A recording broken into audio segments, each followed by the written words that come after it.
की अंतर्राष्ट्रीय महिला कुश्ती की खिलाड़ी पहलवान इन दिनों अपने साथ हुए नाइंसाफियों की वजह से धरने पर है, प्रदर्शन किए उन्होंने और अपने मेडल्स को गंगा रिवर में हरिद्वार में जाकर के बहाने के लिए भी पहुंच गए थे। लेकिन वहां उनको नरेश टिकैत जो किसान नेता है, किसान यूनियन के नेता है, उन्होंने जाकर के मनाया, समझाया और वो उनको रोका वहाँ पर। अब ये जो खिलाड़ी हैं उन्होंने जो आरोप लगाए वो लगाए हैं सरकार के एक एमपी के ऊपर, सांसद के ऊपर।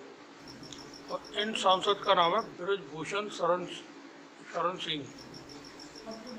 ये बहुत ताकतवर सांसद बताए जाते हैं। इनका उत्तर प्रदेश में बहुत रसूख है और चूँकि 2024 के चुनाव बहुत करीब हैं, अब तो 1 साल का वक्त भी बाकी नहीं बचा है। ऐसे में सरकार उनके खिलाफ कार्रवाई नहीं करना चाहती है और नीचे का जो सरकारी अमला होता है, इसको पुलिस कहते हैं, कानून व्यवस्था जिसके जिम्मे होती है, वो भी सरकार की वजह से उसके खिलाफ कोई कार्रवाई करने को फ़िलहाल तक तो तैयार नहीं है।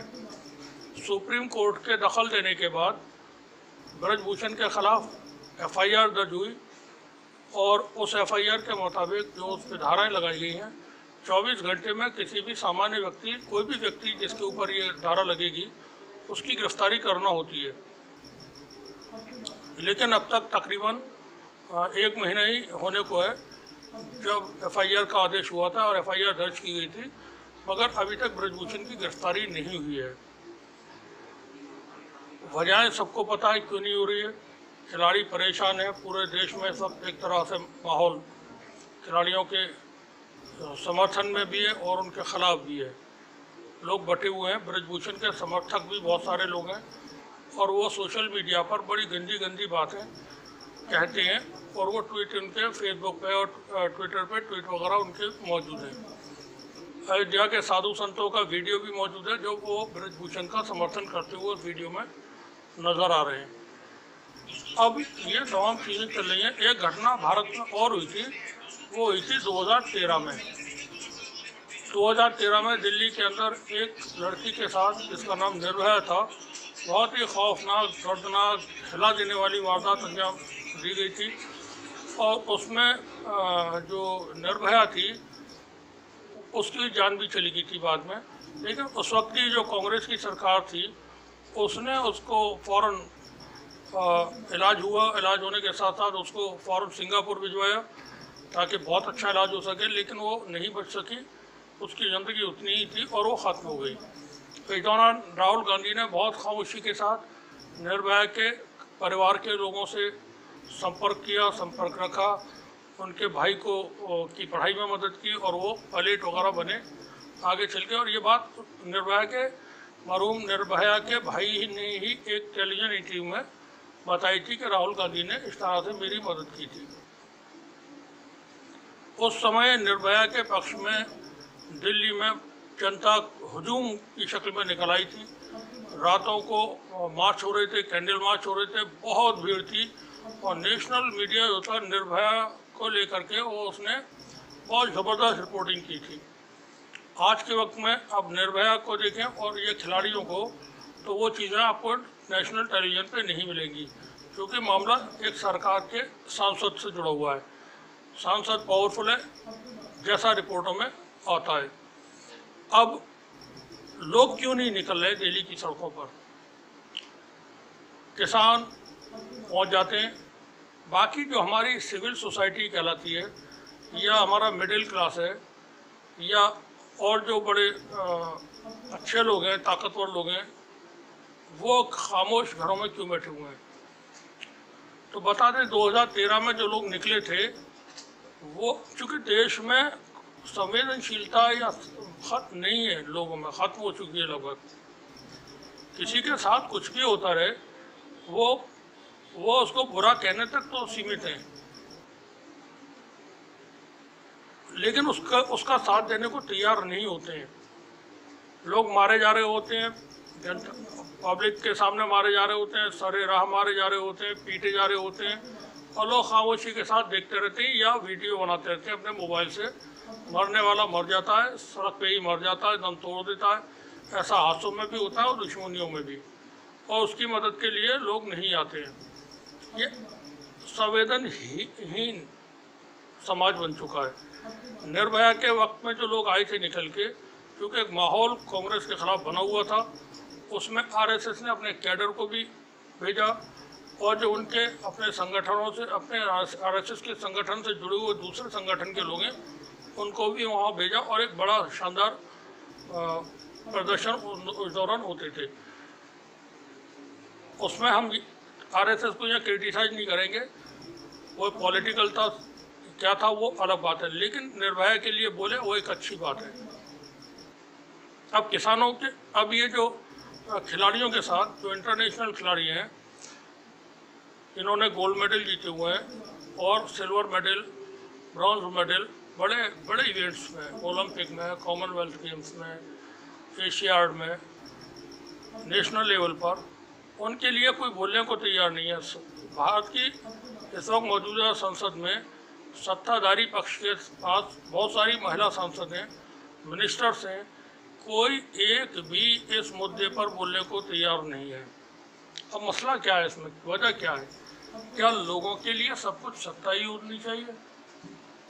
उनके अपने निजी कोई जिसको कहते हैं अपने दिल नहीं है, दिमाग नहीं है।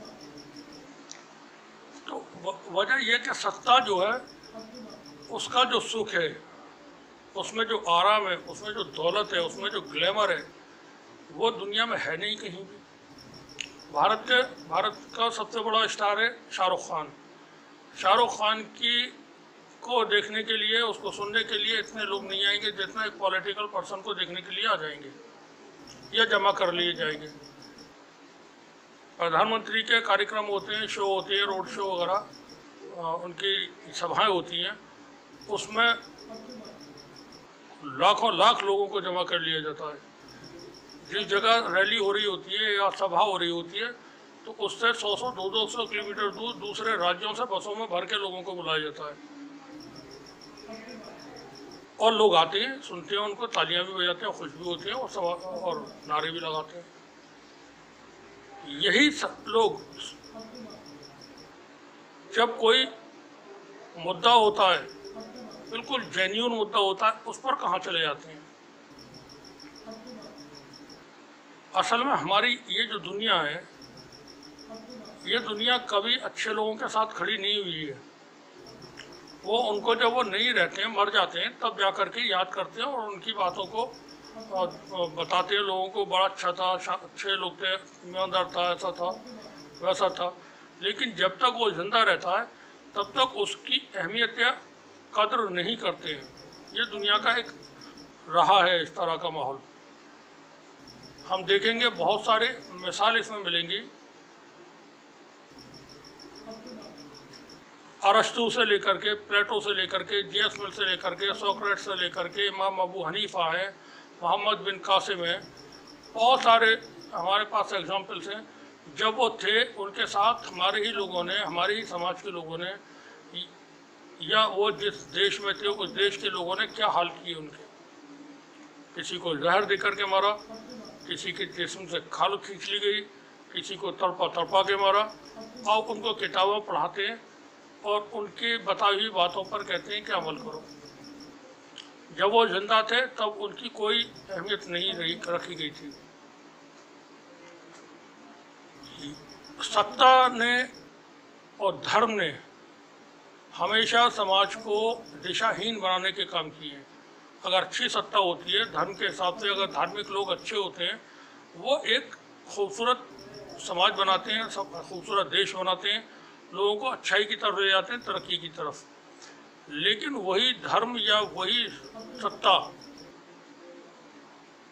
धोखेबाज हो, मक्कार हो, चालाक हो, फ्रॉड हो,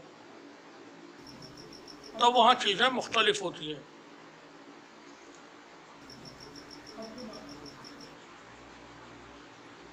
खिलाड़ियों का मसला है, एक प्लेयर किसी भी फील्ड में हो, किसी भी फील्ड का प्लेयर हो, उसको कितना मेहनत करना होती है।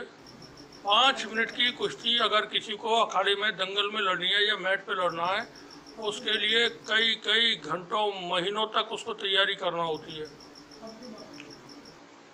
पसीना इस तरह से बहाया जाता है कि इंसान का पुतला नीचे बन जाता है पसीने के बहने से, जब वो डंड लगा रहा होता है। ये कोई आम मेहनत नहीं है, और इतने बड़े लेवल के खिलाड़ी बन करके और इतनी ऊंचाई हासिल करना, ये हर एक के बस का बात नहीं है। ओलंपिक में गोल्ड मेडल जीतना कोई छोटी मोटी बात है, यह हर किसी के लिए मुमकिन है। 140-45 करोड़ की जनता है भारत की, उसमें से एक लड़की ओलंपिक गोल्ड मेडल जीत करके लाई है अब तक, और वो रो रहे हैं, चीख रहे हैं, बिलख रहे हैं, उनकी पिटाइयाँ हो रही हैं, पुलिस उनको मार रही है, लाठियों से मार रही है, घसीट करके मार रही है, और देश का जो अवाम है वो अपने आराम से बैठा हुआ है खामोश। अब ऐसे लोगों को क्या क्या कहा जाए?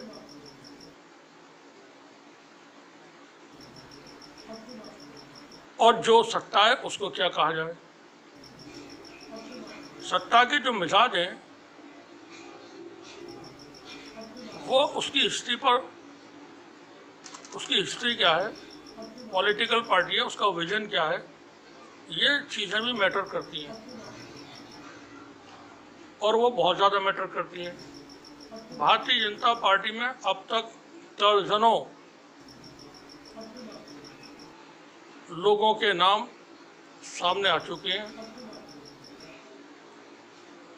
जो सेक्स स्कैंडल्स में फंसे रहे। एक भारत के गृह राज्य मंत्री हुए, चिन्यानंद ही नाम है उनका। उत्तर प्रदेश की सरकार ने उनके मुकदमे वापस लेने तक के लिए सिफारिश कर दी। मुख्यमंत्री ने तो अपने सारे मुकदमे वापस कर ही लिए, उनके भी मुकदमे वापस करने के लिए सिफारिश हुई। उन पर संगीन मुकदमा, उनके वीडियो आप अगर देखेंगे सोशल मीडिया पर भी हैं, यूट्यूब पर भी हैं, बिल्कुल नंगे होकर के लेटे हुए हैं जैसे कोई सांड पड़ा हो, मगरमच्छ, बिल्कुल मादरजात नंगे, और अपनी मालिश करवा रहे हैं लड़के से। बाद में उनके ऊपर आरोप लगते हैं और वो रिपोर्ट वगैरह होती है बाद में, अभी वो मामला चल ही रहे। राघव जी नाम के मध्य प्रदेश के लीडर थे बीजेपी के, वो उनके साथ उनका जो सहायक या अटेंडेंट या नौकर मुलाजिम जो था, उसके साथ उनके ताल्लुकात, बाद में खुलासा होता है कि बाबा जी वो नेताजी उस बच्चे के साथ कुकर्म किया करते थे। 2018 में एक वीडियो वायरल हुआ था सोशल मीडिया पर, ट्विटर पे, और बहुत ट्रेंड हुआ था, बॉबी गेट के नाम से, बॉबी गेट सेक्स स्कैंडल। उसमें बॉबी नाम की एक लड़की है और वो आरोप लगा रही है कि रात के वक्त में विजय गोयल जो भारतीय जनता पार्टी के अध्यक्ष हुए थे दिल्ली से, वो उनको शराब पी करके नशे की हालत में गंदे गंदे SMS भेजते थे और उसमें लिखते थे you are sexy, you are hot bomb. और वो उसमें बताती है कि नितिन गडकरी जो भारतीय जनता पार्टी के बड़े लीडर हैं, केंद्र में मंत्री हैं, बहुत ऊंचा कद है उनका, आदमी जेंटल लगते हैं देखने में। हम किसी के लगाए हुए आरोपों की पुष्टि भी नहीं करेंगे जब तक कि उस पर कानूनी कार्रवाई न हो जाए, क्योंकि इन पर कानूनी कार्रवाई नहीं हुई, किसी तरह की कोई जांच पड़ताल की रिपोर्ट भी नहीं आई, और वो वीडियोस आज भी मौजूद हैं। तो उस पर कार्रवाई क्यों नहीं होती है? वो नितिन गडकरी का नाम लेके कहती है कि नितिन गडकरी को छोटी छोटी उम्र की लड़कियां पसंद है, और उन्होंने उससे कहा था कि तुम अपने साथ जो वो लड़की आई थी उसे लेके आना साथ में। एक हाई कोर्ट का रिटायर्ड जज आरोप लगाता है कि मोहन भागवत ने ISI से 24 करोड़ रुपए लिए हैं, मेरे पास इस बात के सबूत है। कोई कार्रवाई उसमें नहीं हुई, मामला कोर्ट में पहुंचा और वो उसमें किसी तरह का नहीं हुआ। बाबरी मस्जिद के साथ केस के साथ उसकी फाइल नट्ठी कर दी गई थी, और जब बाबरी मस्जिद का केस का निपटारा हुआ, किस तरह से निपटारा हुआ, तो उस केस का भी हो गया निपटारा साथ में। ऐसा वही जज साहब अपने एक वीडियो में बताते हैं। कानून जो जब काम नहीं करता है, कानून को अमल में लाने वाली, कानून के लिए सहायक की भूमिका निभाने वाली एजेंसियां जब काम नहीं करती हैं तो वो समाज खतरनाक, खौफनाक और बहुत बुरे तैयार हो जाते हैं। उसका ये नतीजा है जो लड़कियों के साथ, खिलाड़ियों के साथ हुआ। अभी भी ब्रिजभूषण के जो बयान टेलीविज़न पे आते हैं, सोशल मीडिया पे आते हैं, उसको कोई परवाह नहीं है बिल्कुल भी। सीना तान के ठसक के साथ नजर आता है और अपनी बात कहता है।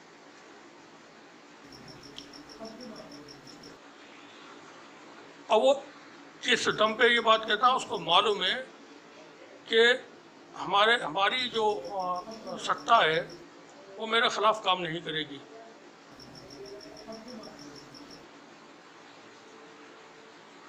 कानून के ऊपर बहुत उंगलियां उठती रही हैं। पिछले दिनों में जैसी चीज़ें हुई अदालतों में, निचले स्तर पर जो कुछ होता है वो तो बहुत ही, मतलब उसको बताना, क्योंकि यहाँ पे कंटेम्प्ट ऑफ कोर्ट का मामला है तो उसको बताना बड़ा मुश्किल है। जज साहब के बराबर में बैठा होता है और उनका मुंशी, पेशकार जिसको बोलते हैं, और वहाँ वो कोर्ट में पेश आने वाले लोगों से पेशी पर पैसे लेते हैं। सब देखते हैं, सब जानते हैं। ये चीज़ें अच्छे समाज नहीं बनाती हैं कभी भी। और जब बुरे लोग सत्ता में आ जाएं, बुरे लोग सत्ता में काबिज हो, बुरे लोगों के पास ताकत हो, तो वो अच्छाई का काम नहीं करेंगे। और ऐसे बुरे लोग जो बहुत ही घमंडी हों, किसी की सुनने को तैयार न होते हो, अपनी कहते हों, वो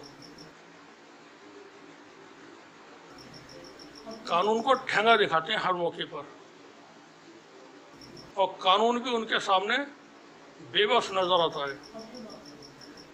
एक रिपोर्ट है, पुरानी रिपोर्ट है, और ये गुजरात को लेकर के है। तो भारत में भी जो सरकार चल रही है, प्रधानमंत्री नरेंद्र मोदी इस वक्त प्रधानमंत्री हैं।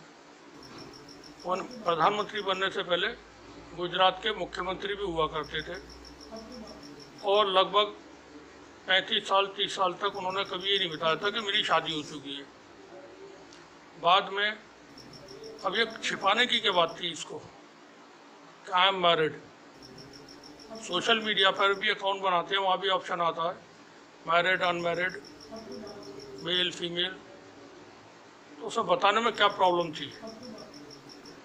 प्रधानमंत्री से डिग्री की बात की जाती है, डिग्री दिखाने को तैयार नहीं। शादी की का बताने को तैयार। इतना रहस्यमय होना वजह क्या है?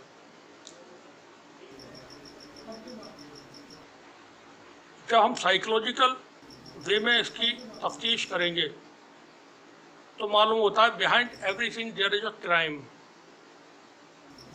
यहाँ पर एक रिपोर्ट है, ये 10 साल पहले की है, और भास्कर ने छापी हुई थी, हमने भी छापी थी उस वक्त में, लेकिन हमारे पे नहीं मिली तो हमने आज दोबारा से भास्कर से ही लेकर के छापी है। स्टेशन पर इसका हेडिंग हम आपको पढ़ करके सुना रहे हैं, सुनिएगा बहुत गौर से। अहम रिपोर्ट है, अच्छी रिपोर्ट है। स्टेशन पर चाय बेचते थे नरेंद्र मोदी, दोष लगा चुका है घर उजाड़ने का आरोप। पूरी रिपोर्ट गौर से सुने। नई दिल्ली, गुजरात के मुख्यमंत्री नरेंद्र मोदी की जिंदगी में अब कोई दोष नहीं है। भोपाल मोदी अब उनका काम ही उनका दोस्त बन गया है और वो उसका पूरा आनंद ले रहे हैं। अपने प्राइवेट स्पेस में मोदी को किसी की दखल पसंद नहीं है। मोदी का कोई दोस्त नहीं है क्योंकि उन्हें कभी दोस्तों की ज़रूरत नहीं पड़ी। उनके साथ कुछ लोग हैं जिनका उनके जीवन में अलग अलग रोल है। मोदी अपने अस्तित्व के केंद्र में खुद हैं। कोई भी यह नहीं कह सकता कि वो मोदी के जीवन का हर पहलू जानता है। ये दावे लेखक और पत्रकार नीलांजन मुखोपाध्याय ने अपनी किताब Narendra Modi the man the times में किए हैं। नीलांजन ने अपनी किताब में मोदी से हुई बातचीत का हवाला देते हुए कई सनसनीखेज खुलासे किए हैं। किताब के मुताबिक जीवन में किसी दोस्त के न रह जाने का मोदी को कोई पछतावा भी नहीं है, लेकिन हमेशा ऐसे ही हालात नहीं थे। मोदी पहले दोस्ती किया करते थे, लेकिन कई बार इन कोशिशों ने विवाद खड़ा किया। मोदी की कैबिनेट में उनकी सहयोगी आनंदीबेन पटेल के पति मफतलाल पटेल से मोदी की 90 के दशक में खूब बनती थी, लेकिन मफत भाई पटेल को बीजेपी के शीर्ष नेतृत्व से यह शिकायत करनी पड़ी कि मोदी की उनकी पत्नी के साथ करीबी ने उनके परिवार को उजाड़ कर रख दिया है। यह मुद्दा 2002 और 2007 के विधानसभा चुनावों में फिर से उठा था। इन चुनावों में आनंदीबेन पटेल के पति मफत भाई पटेल बीजेपी के बागी धड़े के साथ कई मंचों पर मोदी के खिलाफ चुनाव प्रचार करते नजर आए थे और उन्होंने मोदी पर कई आरोप लगाए थे। हालांकि आनंदीबेन पटेल से जब इस बारे में पूछा जाता है तो वे यही कहती हैं कि ये प्राइवेट मुद्दों पर बात नहीं करना चाहती।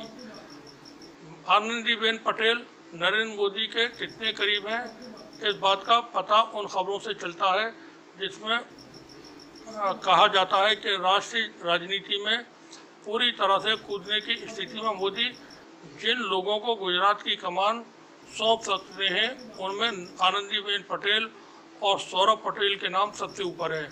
हालांकि मोदी के दिल्ली जाने की स्थिति में उनके बाद गुजरात का सीएम कौन बनेगा, इस मुद्दे पर खुद मोदी ने कभी कुछ नहीं कहा। यह खबर भास्कर ने छापी थी 10 साल पहले। अब यहाँ ये बता दें कि आनंदीबेन पटेल का एक बयान और है, 2018 का बयान है, 19 जून 2018 का, ये अमर उजाला में छपा हुआ है और हेडिंग हम सिर्फ आपको बता रहे हैं। वो कहती है कि नरेंद्र मोदी ने शादी नहीं की है, हेडिंग है ये, आनंदीबेन पटेल। बाद में पता चलता है नरेंद्र मोदी ने शादी की हुई है, लिख करके वो चुनाव आयोग में हलफनामा देते हैं। अब इतने बड़े लोग इस तरह के झूठ क्यों बोलते हैं? इसी मसले में हम आपको बता दें, इसी मुद्दे पर जो आनंदीबेन पटेल और नरेंद्र मोदी को लेकर के आनंदीबेन पटेल के पति मफतलाल भाई पटेल ने जो आरोप लगाए थे, उसमें एक खबर और थी, वो उसका हेडिंग सिर्फ हम आपको बता रहे हैं, नरेंद्र मोदी ने मेरी बीवी को छीन रखा, मुझे मेरी बीवी दिलाओ। और उसमें उन्होंने प्रेस वार्ता करके टेलीविज़न पर ये आरोप लगाए थे तमाम। और बाद में उन्होंने इस पर चिट्ठी लिखी थी भारत के तत्कालीन गृह मंत्री और उप प्रधानमंत्री अडवाणी को, लाल कृष्ण अडवाणी को, जिसमें उन्होंने अडवाणी से रिक्वेस्ट की थी या गुहार लगाई थी कि मेरे साथ ऐसा ऐसा हुआ और मेरी पत्नी आप मोदी से वापस दिलाएं। बात हम किसी को हाईलाइट करने, किसी के ऊपर आरोप लगाने के लिए नहीं कर रहे हैं। हम बताना चाहते हैं सत्ताओं में लोगों के मिजाज किस तरह के हो जाते हैं, झूठ पर झूठ, झूठ पर झूठ, झूठ पर झूठ। आनंदीबेन पटेल बता रही है यहाँ पर, एक जो हमने खबर का हवाला दिया 2018 की है, 19 जून की, कि मोदी की शादी नहीं हुई है और मोदी तो शादीशुदा है। मोदी की डिग्री का अता पता नहीं है पूरे देश में किसी को। क्या मामला है, क्यों छिपा रहे हैं सब? अब खिलाड़ियों के साथ जो कुछ हो रहा है, किसी एक भी व्यक्ति के खिलाफ जिसके ऊपर किसी भी तरह के आरोप लगे, मौजूदा सरकार ने 9 साल में कभी कार्रवाई नहीं की है। बॉबी गेट का जो हमने आपसे जिक्र किया, वो बता रही है कि विजय गोयल मेरे साथ व्हाट्सएप पर मुझको मैसेज भेजा करते थे, नितिन गडकरी छोटी छोटी लड़कियों के लिए, और ये बात उसमें रेफरेंस में बताती है, मोहन भागवत का नाम लेती है, अमित शाह का नाम लेती है, मोदी साहब का नाम लेती है, कि इनको भी उन्होंने बताया होगा। बड़ी लीडर है कोई वो, और उनके बारे में क्या है पूरी रिपोर्ट आपको इसके आखिर में दिखाएंगे, जब ये आप हमारी बातचीत खत्म होगी उसके बाद रिपोर्ट में मौजूद होगा। खिलाड़ियों का जो मामला चल रहा हुआ है इस वक्त देश में, तो उनके आरोपों पर 30 दिन 1 महीना बीत जाने के बाद भी अभी तक ब्रजभूषण के खिलाफ कार्रवाई नहीं है। और जो हमारे देश का जेंटलमैन है उन्हें कोई परवाह नहीं है। सरकार कुछ करने को तैयार नहीं है। ये तमाम चीज़ें ऐसा समाज बना करके तैयार करती हैं जो बहुत ही खतरनाक और खौफनाक हो जाता है, जहाँ आगे चल के या जहाँ पर जो व्यवस्था है वो भंग होने लगती हैं। बड़े लोग जब क्राइम करते हैं तो वो पूरे समाज को इफेक्ट करते हैं। राफेल का मामला, पेगासस का मामला, 370, अभी मणिपुर में इस वक्त हिंसा चल रही है, 1 महीना हो चुका उसको भी। 3 मई से शुरू हुई है और आज 1 जून है और वो हिंसा जारी है वहाँ पर। चुनाव के वक्त में प्रधानमंत्री के भाषण सुन लें मणिपुर के अंदर, केंद्रीय गृह मंत्री अमित शाह के बयान सुन लें वहाँ पर। अभी केंद्रीय गृह मंत्री अमित शाह कर्नाटक के चुनाव में भाषण दे रहे थे कि भारत की 1 इंच ज़मीन भी कोई नहीं ले सकता है। लद्दाख में क्या हुआ है, 2000 स्क्वायर किलोमीटर ज़मीन पर कब्जा करके चीन बैठा हुआ है। वहाँ उन्होंने बंकर बनाए हुए हैं, रनवे बनाए हुए हैं और हेलीपैड बनाए हुए हैं और अपना कॉलोनी शायद बनाई हुई है। जब सत्ता झूठ बोलेगी, राजा झूठ बोलेंगे, राजा के मंत्री झूठ बोलेंगे, तो वहाँ किसान हो या खिलाड़ी हो या आम आदमी हो, उसके साथ कोई भला काम होगा उम्मीद नहीं की जा सकती है किसी भी सूरत में।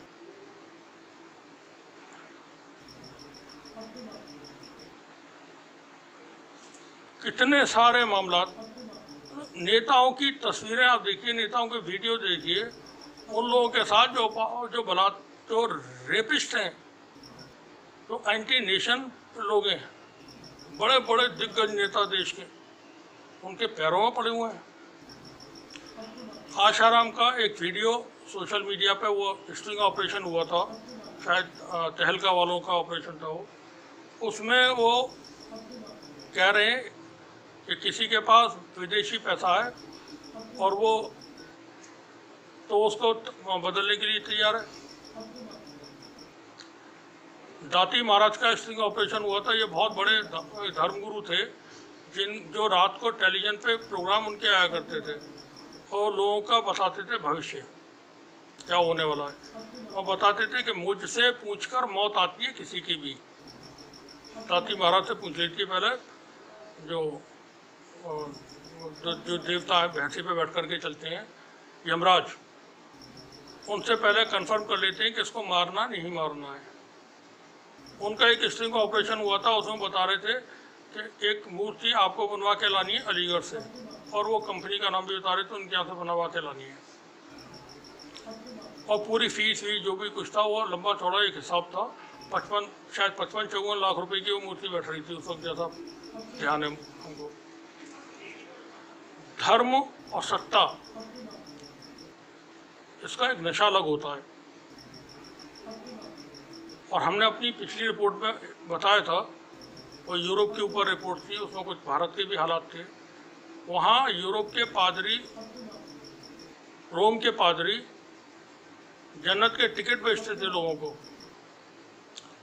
और बताते थे कि हमसे पहले फ्री में देते थे कि जन्नत के टिकट ले जाओ, आप जन्नत में जाओगे। बाद में वो पैसे दे करके बेचने लगे और इतना दौलत उनके पास जमा हुई कि आलीशान उनके जहाँ रहते थे महल बन गए, बड़े बड़े चर्च उन्होंने बनाए और तमाम दौलत उनके पास मौजूद। भारत के अंदर एक एक बाबा के पास हजारों का, सैकड़ों, हजार, लाखों करोड़ रुपया मौजूद है। न इनकी मिलें कोई, न इनकी फैक्ट्रियाँ, न ये खेत जोतते हैं, ना खेत बोते हैं, ना कहीं मजदूरी करते हैं, ना कोई मेहनत करते हैं, कुछ भी तो नहीं करते हैं। नेताओं के पास, ऐसे नेता जो चंद साल पहले कोई मोटरसाइकिल की चोरी में पकड़ा जा रहा था, पकड़ा गया था या पकड़ा जा रहा था, या कोई चाय बेचता था या समोसे बेचता था, उनके पास अरबों रुपए की दौलत आ जाती है। कहाँ से आ जाती है? धर्म और सत्ता, ये इसमें चूंकि पावर होती है उनके हाथ में, तो उस पावर के जरिए वो उसका मिसयूज करते हैं।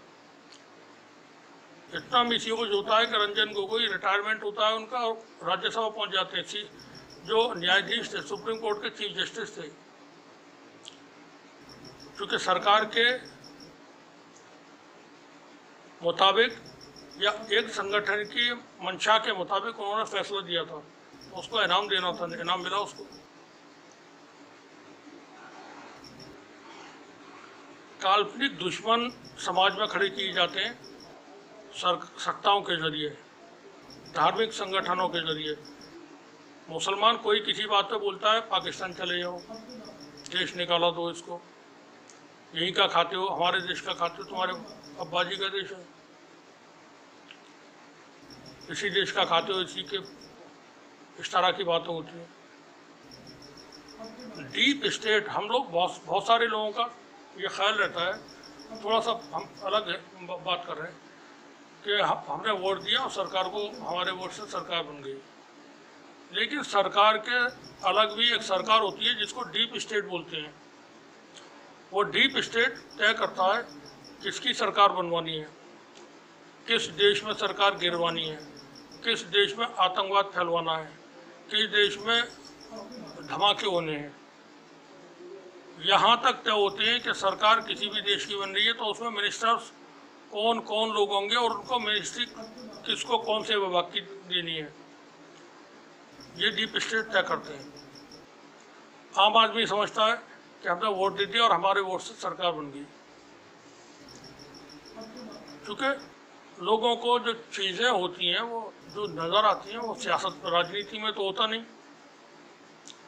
अंदर की चीज़ें राजनेता भी नहीं बताते हैं। एक वक्त था जब भारत में जो भी गृह मंत्री बनता था वो महाराष्ट्र से बनाए जाते थे। क्यों बनाए जाते थे? क्योंकि वो आरएसएस के लोग होते थे। शंकर राव चौहान और तमाम जो मुंबई के वक्त में जो ब्लास्ट हुआ था, वो मुंबई पे जो हमला हुआ था कसाब और ये लोगों के जरिए, उस वक्त पटेल थे, उनका नाम मुझे सब याद नहीं है, बहुत जल्दी जल्दी कपड़े बदलते थे, बहुत शानदार उनका स्टाइल था रहने का।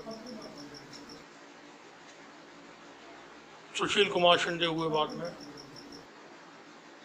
महाराष्ट्र से ही क्यों गृह मंत्री बनाए जाते थे? कोई तय करता था कि किसको बनाना है। सरकार तो कांग्रेस की थी, तय कोई करता था कि इनको बनाना है, क्योंकि देश के अंदर जो चल रही थी चीज़ें वो चलती रहे।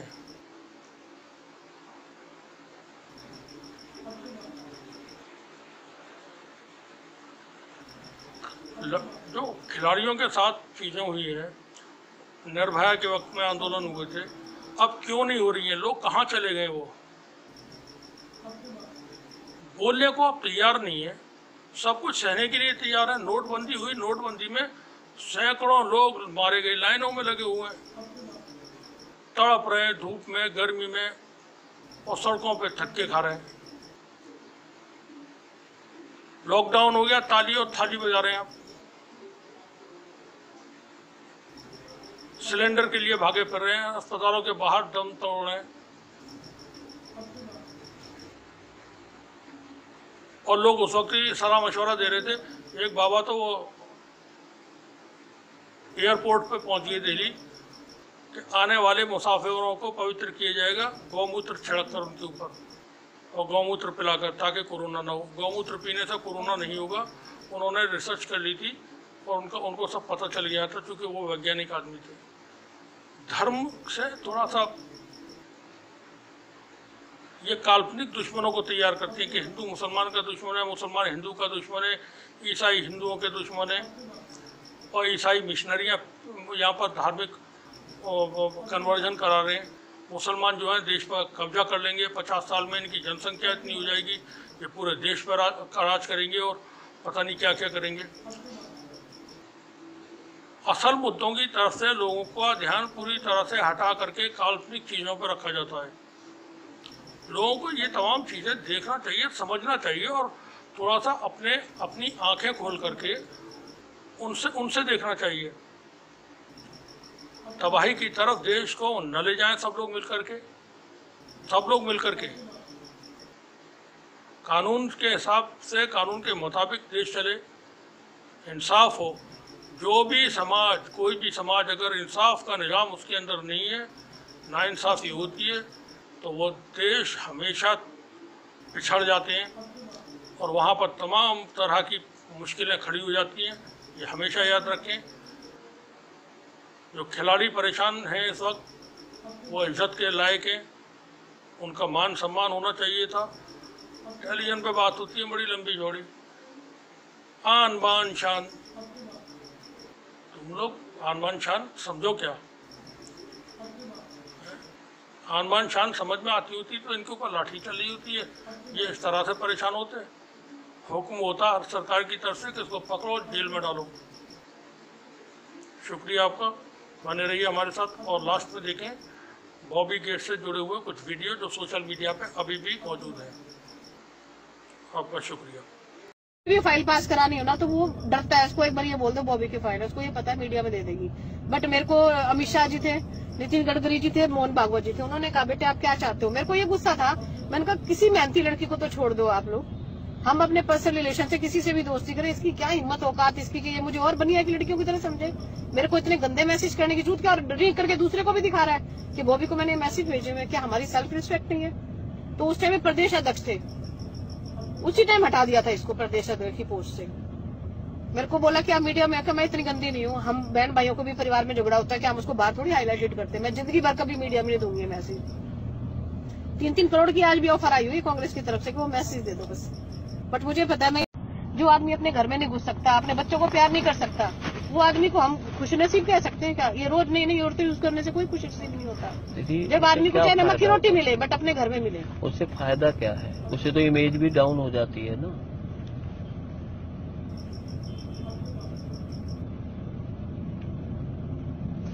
आपकी बात मैंने बिल्कुल 100% मान ली। आज के बाद में मेरे साथ ये कहीं नहीं मिलेगा।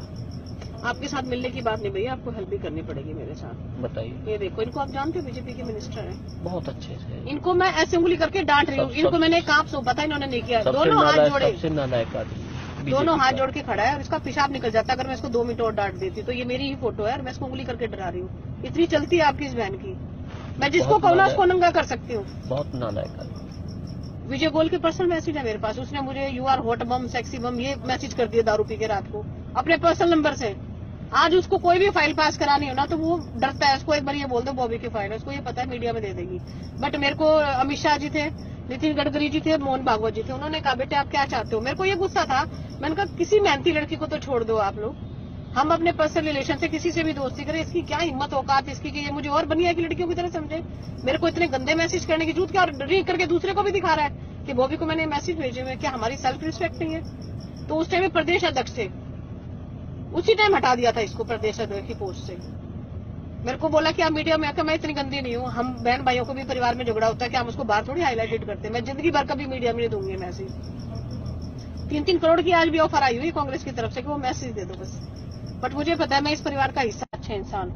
नितिन गडकरी जी है, नितिन गडकरी मेरी एक लड़की थी मेरे साथ एक अटैच, ये उसको बुलाते थे अपने पास। आप तो सारी बातें जानते हो।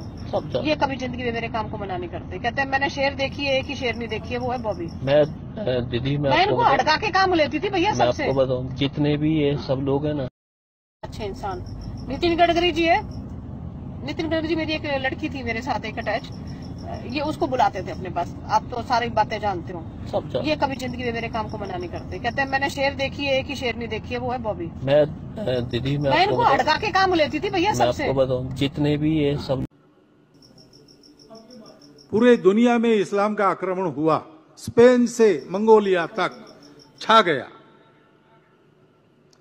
धीरे धीरे कालक्रम में वहां के लोग जागे, उन्होंने आक्रमणकारियों को परास्त किया, तो अपने कार्यक्षेत्र में इस्लाम सिकुड़ गया,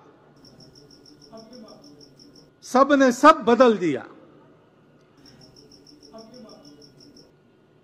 अब विदेशी तो यहां से चले गए, लेकिन इस्लाम की पूजा कहां सुरक्षित चलती? यहीं सुरक्षित चलती है। कितने दिन हुए, कितने शतक हुए, ये चल रहा है सहजीवन।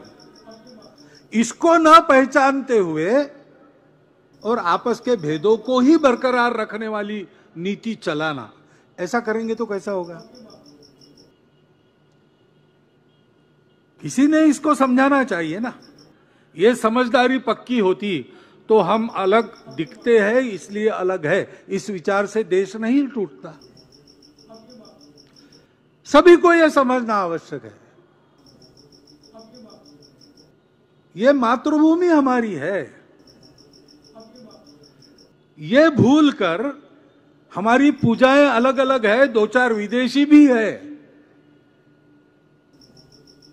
फिर भी एक समाज के नाते हम इस देश के हैं। हमारे पूर्वज इस देश के पूर्वज हैं। इस वास्तविकता को क्यों हम स्वीकार नहीं कर पा रहे हैं? हमारी जो विशिष्टता है, विविधता है, वो हमारे अलगाव का कारण बनती नहीं, बाकी दुनिया में बनती है, लेकिन हमारे देश में प्राचीन समय से सबको समन्वय के साथ साथ चलाने वाली संस्कृति विद्यमान है। कि एक आरोप से व्यक्ति का जीवन बर्बाद हो जा रहा है और टीवी और इलेक्ट्रॉनिक मीडिया, प्रिंट मीडिया के माध्यम से देश में तमाम चर्चाएं इस संबंध में चल रही है। आज जिस कुश्ती संघ के अध्यक्ष जी के ऊपर तमाम आरोप लगाए जा रहे हैं, तो हम अपनी ये निजी राय है कि ये आरोप केवल लगा देने से व्यक्ति दोषी नहीं हो जाता है। आज दिल्ली में क्या हो रहा है, उस धरने का निजीकरण, राजनीतिकरण हो रहा है। और दूसरी बात यह है कि हमारे देश का गौरव, हमारे देश की शान, संसद का कल लोकार्पण हो रहा है। आप क्या संदेश देना चाहते हो वहां पुस्तक पूछ करके? और मैं जिस अखाड़े से आता हूं, हमारे यहां कुश्ती की परंपरा है। उस व्यक्ति ने बचपन से लेकर के, जवानी से लेकर इस उम्र तक कुश्ती को 7वें आसमान पर पहुंचाया है। और जहां तक हम लोग जानते हैं कि उस व्यक्ति के ऊपर यौन शोषण का, इस प्रकार के कृत्य का, किसी प्रकार का कोई दोष नहीं है। और आज तक आपने इस प्रकार की कोई चर्चा नहीं की। फोटो खिंचवाते रहे, शादी विवाह समारोह में शामिल होते रहे, और जब उस व्यक्ति ने पारदर्शिता दिखाने की कोशिश की कि आपको ट्रायल देना होगा, फिर आप अंतर्राष्ट्रीय ओलंपिक संघ में जा सकेंगे, भाग लेने जा सकेंगे। आप बाई ट्रायल क्यों नहीं दोगे? हम लोग भी कुश्ती के माध्यम से प्रतियोगिताओं में भाग लेते हैं। तो इस प्रकार से